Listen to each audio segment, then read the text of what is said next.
Hi friends, എല്ലാവർക്കും നമസ്കാരം. Welcome to the video. ഞാൻ ഡോക്ടർ ഐശ്വര്യ. നമ്മൾ മലയാളികൾക്ക് ഉപ്പില്ലാത്ത കഞ്ഞി മാത്രമല്ല ഒരു ഭക്ഷണത്തെ പറ്റിയും ചിന്തിക്കാൻ കഴിയില്ല. ശ്രദ്ധിച്ചിട്ടുണ്ടോ? തൈറോയ്ഡ് ഡിസോർഡേഴ്സ് ഏറ്റവും കൂടുതലുള്ള ഒരു സംസ്ഥാനമാണ് നമ്മുടേത്. കുറച്ചു കാലം മുൻപ് വരെ വളരെ വ്യാപകമായി പ്രചാരത്തിൽ വന്നൊരു കാര്യമാണ് അയോഡൈസ്ഡ് സാൾട്ട്സ് ഉപയോഗിക്കുന്നത് വഴി തൈറോയ്ഡ് രോഗങ്ങൾ പൂർണ്ണമായും ഒഴിവാക്കാൻ കഴിയുമെന്നൊരു ആരോഗ്യ വാർത്ത. അങ്ങനെ ഇതിൻ്റെ മാർക്കറ്റിംഗ് ഗംഭീരമായി അങ്ങ് കൂടി. അതുവഴി എല്ലാവരും അയോഡൈസ്ഡ് സാൾട്ട്സ് ഉപയോഗിക്കാൻ തുടങ്ങി. അങ്ങനെയാണെങ്കിൽ തൈറോയ്ഡ് രോഗങ്ങളിൽ കുറവ് വരേണ്ടതല്ലേ? പക്ഷെ നോക്കൂ, പണ്ടുണ്ടായിരുന്നതിനേക്കാൾ ഒരുപാട് കൂടുതലാണ് ഇന്ന് തൈറോയ്ഡ് ഗ്രന്ഥിയുടെ തകരാറ് മൂലം രോഗങ്ങൾ ബാധിച്ചവരുടെ എണ്ണം. അപ്പോൾ അതിൽ നിന്നൊരു കാര്യം വ്യക്തമാണ്, അയോഡൈസ്ഡ് സാൾട്ട്സ് ഉപയോഗിക്കുന്നത് വഴി തൈറോയ്ഡ് രോഗങ്ങൾക്ക് കുറവൊന്നും തന്നെ വന്നിട്ടില്ല. പലപ്പോഴും അയഡിൻ ശരീരത്തിൽ കുറഞ്ഞാലുള്ള ദോഷവശങ്ങളെപ്പറ്റി പറയാറുള്ളതല്ലാതെ കൂടിയാൽ എന്ത് സംഭവിക്കുമെന്ന കാര്യം ഹൈലൈറ്റ് ചെയ്ത് കണ്ടിട്ടേയില്ല. അപ്പോൾ എന്താണ് അയഡിൻ? ഇത് ശരീരത്തിന് എത്രത്തോളം ആവശ്യമുണ്ട്? ഈ കാര്യങ്ങൾ നമുക്കൊന്ന് നോക്കാം. നമ്മുടെ മെറ്റബോളിസത്തിൽ ക്രൂഷ്യൽ റോൾ വഹിക്കുന്ന ഒരു എസെൻഷ്യൽ മൈക്രോ ന്യൂട്രിയൻ്റാണ് അയഡിൻ. തൈറോയ്ഡ് ഗ്രന്ഥിയുടെ പ്രവർത്തനങ്ങൾക്കും തൈറോയ്ഡ് ഹോർമോൺസിൻ്റെ ഉൽപ്പാദനത്തിനും അയഡിൻ്റെ പങ്ക് വലുതാണ്.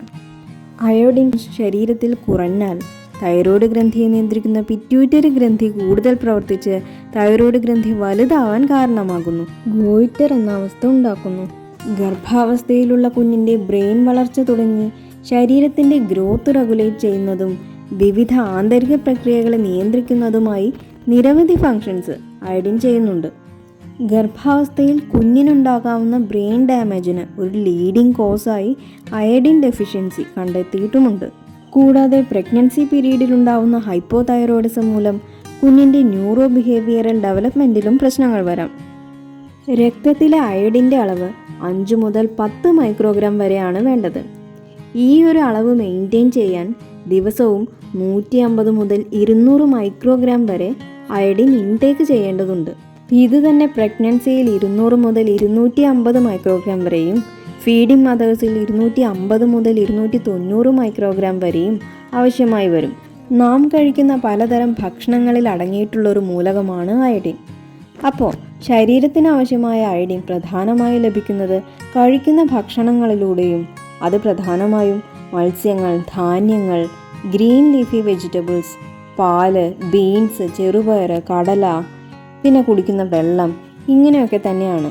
ആഹാരത്തിൽ നിന്നും വേണ്ട അളവിന് അയോഡിൻ ശരീരത്തിൽ എത്തുന്നുണ്ടെങ്കിൽ ഡെയിലി ബേസിസിൽ എക്സ്ട്രാ അയോഡിൻ ഉപ്പിലൂടെ നമുക്ക് ആവശ്യമുണ്ടോ?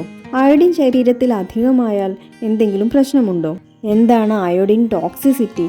1.1 മില്ലിഗ്രാമിനേക്കാൾ കൂടുതലായി അയോഡിൻ ശരീരത്തിലെത്തിയാൽ അത് അയോഡിൻ ടോക്സിസിറ്റിക്ക് കാരണമാകുന്നു. അയോഡിൻ കുറഞ്ഞാലുണ്ടാകുന്നത് പോലെ തന്നെയുള്ള രോഗാവസ്ഥകൾ തൈറോയ്ഡ് ഗ്രന്ഥിയുടെ ഡിസ്ഫങ്ഷൻ അയോഡിൻ അധികമാകുമ്പോഴും ഉണ്ടാവുന്നു. Thyroiditis, hyper thyroidism, hypothyroidism, thyroid papillary cancer തുടങ്ങി പല തീവ്രമായിട്ടുള്ള രോഗാവസ്ഥകളിലേക്കും പോവാം.